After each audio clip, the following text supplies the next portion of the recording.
schedules of the Indian constitution बहुत important परीक्षा सब वर्ष पड़े को शेड्यूल कौन अच्छी बेसिकली शेड्यूल कहले कौन ना शेड्यूल कहले जमी आम पे जाने बही रे आपेंडिक्स अच्छी ताने कौन इंडियन कॉन्स्टिट्यूशन रे बहुत सारा आर्टिकल अच्छी तुम्हें जानिଛ से आर्टिकल रो डिटेल डिस्क्रिप्शन यदि आम सब आर्टिकल लिखि चलिबा ताले कॉन्स्टिट्यूशन तो ऑलरेडी बहुत लेंथी अच्छी से आहुरी बड़ होई तो सेति कि शेड्यूल कौन ना स्पेसिफिक आर्टिकल को आहुर डिटेल वे एक्सप्लेन करिया पई ताको अलगा रखा जायछि शेड्यूल माध्यम रे सेटा गोटे कौन कहले supplementary part of the constitution माने से कॉन्स्टिट्यूशन को सप्लीमेंट करूछि सेही सेम आर्टिकल जदि हमें एक्सप्लेन कर चलिबा ताले बहुत लेंथी हो जिवो डिटेल वे लिखि परिबानी संक्षेप रे लिखिबा कॉन्स्टिट्यूशन रे तो डिटेल वे रे लिखिया पई हम गोटे शेड्यूल भली गोटे अपेंडिक्स तयारी करछि तो इंडियन कॉन्स्टिट्यूशन रे मन रखिबो टोटल 12टा शेड्यूल एबे जाय अछि वर्तमान एट प्रेजेंट 12टी शेड्यूल अछि ओरिजिनल कॉन्स्टिट्यूशन तुमे जानिछो जते बेले एप्लीकेबल होइतिला बा लागू होइतिला से समय रे टोटली 8टी शेड्यूल थिला केते बेले एप्लीकेबल होइतिला जनवरी 26 1950 रे आमे रिपब्लिक हेले जोटा आमे रिपब्लिक डे कहूचे कोन पाइना से दिन हमर कॉन्स्टिट्यूशन इफेक्ट को आसला से समय रे हमर 8टी शेड्यूल थिला तापर आमे शेड्यूल 9 शेड्यूल 10 शेड्यूल 11 एवं शेड्यूल 12 को ऐड करजे तो कौन अच्छी कॉन्स्टिट्यूशन शेड्यूल गोटे गोटे देखिबा प्रथम शेड्यूल कौन अच्छी ना जो हमर भारत रे इंडिया रे जो सब स्टेट अच्छी आ जो यूनियन टेरिटरी अच्छी ताको विषय कह जायछि डिटेल कह जायछि जे को स्टेट रे ना कोन तार एरिया केते हो कि नहीं ए सब विषय रे हमर शेड्यूल 1 शेड्यूल 2 रे कोन कह जायछि ना जो सब ऑफिशियल अछंती जेमिति मनकर सुप्रीम कोर्ट रो चीफ जस्टिस हाई कोर्ट रो चीफ जस्टिस स्पीकर ए मानकर कोन ना सैलरी केते होबो एमोलमेंट्स कोन होबो पेंशन कोन होबो से सब विषय रे सेकंड शेड्यूल को हाइछि थर्ड शेड्यूल कोन को हाइछि थर्ड शेड्यूल को हाइछि जो सब ऑफिशियल अछंती जेमिति कि मु कहली ना हमर हले क्याग हेले यूपीएससी चेयरमैन हेले इलेक्शन कमिशन हेले सेमानकर ओथ ऑफ अफर्मेशन विषय रे थर्ड शेड्यूल को हाइछि फोर्थ शेड्यूल कोन को हाइछि ना राज्य सभा रे को राज्य को केतोटी सीट मिलिबो से एलोकेशन विषय रे कह जायछि ओडिसा को केतोटी सीट मिलिबो ओके से वेस्ट बंगाल को केतोटी सीट मिलिबो से सब विषय रे फोर्थ शेड्यूल कह जायछि ओके फिफ्थ शेड्यूल आउ सिक्स शेड्यूल दुटा नंग प्ले ट्राइबल एरिया रो एडमिनिस्ट्रेशन विषय रे कोन डिटेल वर्णना करा जायछि किंतु फिफ्थ शेड्यूल रे मन रखिबो जे एडमिनिस्ट्रेशन ऑफ शेड्यूल एरिया और ट्राइब विषय कह जायछि जोथरे कि नॉर्थ स्टेट कवर होछि किंतु सिक्स शेड्यूल रे स्पेसिफिकली चारोटी नॉर्थ ईस्ट रो स्टेट तांको विषय रे कह जायछि से समय माने से स्टेट गुडा करे तांको विषय रे कह जायछि से स्टेट मान करे ट्राइबल एरिया रे कोन सब प्रोविजन अछि ता विषय रे डिटेल कह जायछि नॉर्थ ईस्ट रो से चारोटी स्टेट ना पड़े जे सिक्स शेड्यूल रे चारोटी स्टेट जो नॉर्थ ईस्ट अछि तांका नाम कोन आसाम मेघालय त्रिपुरा मिजोराम मन रखिबो जे मणिपुर नाही ओके आको शॉर्टकट केने मन रखिबो ना एटीएम रु मनी काढिबो एटीएम रु ना मनी काढिबो ओके सेवन शेड्यूल रे कोन अछि ना यूनियन स्टेट आउ कनकरेंट लिस्ट विषय कहै छै तार तो सेंटर को विषय रे को सब्जेक्ट रे लॉ करिवो स्टेट को सब्जेक्ट लॉ ते करि परिवो उभय सेंटर आउ स्टेट को विषय रे लॉ करिवो से विषय रे सेवन शेड्यूल कहै छै और एट शेड्यूल रे कोन कहै छै ना ऑफिशियल लैंग्वेज से हम भारत रो कोनसी ते नेशनल लैंग्वेज हमर कोन ओटे माने कॉन्स्टिट्यूशन रिकॉग्नाइज करूची बहुत सारा लैंग्वेज को आ कोन शेड्यूल लैंग्वेज ओरिजिनली हमर 14 टी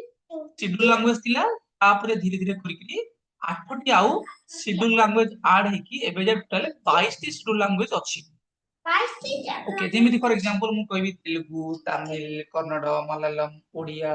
ओके नेपाली डोगरी संताली ए सब गुडा का हमर शेड्यूल लैंग्वेज कहंती ठीक अछि तो सेवन शेड्यूल कोन अछि ऑफिशियल लैंग्वेज कहै छी official language okay ninth schedule मु तुमको कहली जे 9th 10th 11th 12th हमर परे ऐड कराई छी इन नाइन्थ हां नाइन्थ शेड्यूल टा प्रथम थर पई फर्स्ट कॉन्स्टिट्यूशनल अमेंडमेंट एक्ट 1951 रे इंसर्ट कराइतिला कहा समय पंडित जवाहरलाल नेहरू से समय हमर प्राइम मिनिस्टर थिले तांकरी बेले एई नाइन्थ शेड्यूल टिकू ऐड कराइतिला एथिरे कोन अछि ना से समय रे जते बेले हमें विभिन्न प्रकार जो सोशल रिफॉर्म जमीदारी को आमे हटेई गिरी आमे कोन करथिले ना जो सब जमी थिला लोक मानक विषय जो माने लैंड नथि ताको डिस्ट्रीब्यूट करथिले तो एई भले सब जो लॉ उडी को थिला जोटा कि जुडिशियल रिव्यू रु बंचेबा पई तार वैलिडेशन को अपहोल्ड करिया पई 9 शेड्यूल को क्रिएट कराइतिला 10 शेड्यूल ले कोन कराइतिला ना एटा 1985 राजीव गांधी सरकार समय रे 52nd कॉन्स्टिट्यूशनल अमेंडमेंट एक्ट द्वारा एटा तयारी कराइतिला ओके सिया कोन पे कराइतिला ना से समय रे लोक माने जो एमएलए और एमपी थिले से माने बारंबार पार्टी बदल बदल करथिले सेक पे कोन होतला ना स्टेबिलिटी रहउतला सरकार कर आज अछि मनकर मु एक्सपर्ट रे काली पळेबी वाई पार्टी को पुनी पळेबी जेड पार्टी को ए सब को रोकिया पई या कोन डिफेक्शन ए डिफेक्शन को रोकिया पई एंटी डिफेक्शन लॉ आसिला जाकू 10 शेड्यूल रे रखा जायछि 11th आउ 12 शेड्यूल कोन ना माने लोकल जो गवर्नमेंट अछंती लोकल जो गवर्नमेंट जेमति कि पंचायत राज आ अर्बन लोकल बॉडी बा म्युनिसिपैलिटी को कॉन्स्टिट्यूशनल स्टेटस दिया जायछि 11th शेड्यूल रे पंचायत राज विषय को आइछि जोटे कि हमर 73rd कॉन्स्टिट्यूशनल अमेंडमेंट एक्ट 1992 द्वारा आड हला एवं 12 शेड्यूल जोटे कि अर्बन लोकल बॉडी बा म्युनिसिपैलिटी विषय को आइछि ताको हमें 74th कॉन्स्टिट्यूशनल अमेंडमेंट एक्ट 1992 आड कले कि एठी हमर जतले 11th शेड्यूल आड हला से समय पार्ट 9 को आड करा गला एवं जतले 12 शेड्यूल असला पार्ट 9 ए को आड करा गला एबे वर्तमान हम रिवाइज कर देबा हम कोन कोन सब पढिला उतरे कहि देबा देखिया हमें प्रथमे कोन पढले ना शेड्यूल 1 कहले कोन ना स्टेट आउ यूनियन टेरिटरी विषय कोइ न्यू कलर ना ओके न्यू कलर नबा ओके बेटा शेड्यूल 2 रे कोन कहै छी ना जो सब ऑफिशियल अछंती तांकर सैलरी एमोलमेंट्स विषय कहै छी शेड्यूल 3 विषय सिया कोन कहै छी से मानकर ओथ आउ अफर्मेशन विषय कहै छी शेड्यूल 4 रे कोन कहै छी ना सीट रो एलोकेशन कोटी राज्यसभा रे सब स्टेट रो केते कोन होबो से विषय कहै छी शेड्यूल 5 और schedule 6 specifically administration of tribal area विषय कहै छी हां शेड्यूल 6 रे स्पेशली नॉर्थ ईस्ट रो चारोटी स्टेट विषय रे कहै छी जो मान कोंती एटीएम मनी जोटी कि मणिपुर नाही मन रखिबो आसाम त्रिपुरा मेघालय मिजोरम अरुणाचल प्रदेश मत नाही आ ए शेड्यूल 5 रे नॉर्थ स्टेट अछि जोडमा नाम मन तुम मन रखि परिबो शेड्यूल 7 रे कोन कहै छी ना डिफरेंट लिस्ट विषय कहै छी सेंटर स्टेट आउ कनकरेंट लिस्ट विषय कहै छी माने को सब्जेक्ट रे हां को सब्जेक्ट रे किए लॉ बनेबो शेड्यूल 8 रे कोन अछि ना ऑफिशियल लैंग्वेज बाता कोन शेड्यूल लैंग्वेज